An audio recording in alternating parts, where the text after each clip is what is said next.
तपाईँलाई कुनै राम्रो वेब सिरिज हेर्न मन लाग्छ भने तपाईँ सही भिडियो हेर्दै हुनुहुन्छ। तपाईँले यति राम्रो वेब सिरिज हेर्दै हुनुहुन्छ नि, तपाईँलाई आँखा चिम्मा गर्न मन लाग्दैन। हजुर, आउनुहोस् कुरा गरौँ वेब सिरिजको बारेमा। पहिला सुन्नुहोस् मेरो कुरा, त्यो पनि पुरा।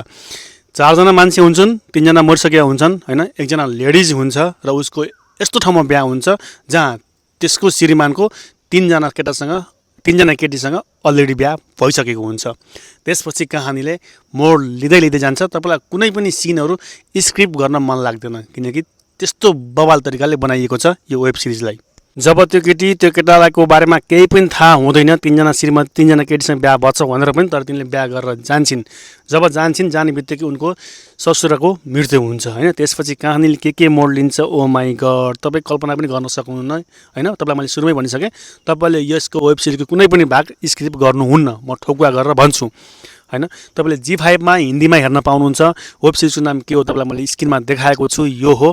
तपाईँले मजाले हेर्न सक्नुहुन्छ, फ्यामिलीसँग बसेर हेर्नुहोस्। कुनै त्यस्तो नराम्रो चिज केही पनि छैन, सबै राम्रो छ, ज्ञानवर्धक छ र तपाईँलाई स्क्रिप्ट गर्न मन लाग्दैन। सुरुमा भनिसकेँ मैले, नाम पनि तपाईँलाई मैले दिइसकेँ। र यस्तै वेब सिरिज फिल्मको बारेमा जानकारी लिन र जानकारी पाउन इच्छा मन छ भने तपाईँले मलाई सिधै वाट्सएप पनि गर्न सक्नुहुन्छ। तपाईँलाई कुनै फिल्मको लिङ्क चाहिएको छ भने तपाईँले मलाई वाट्सएप गर्न सक्नुहुन्छ।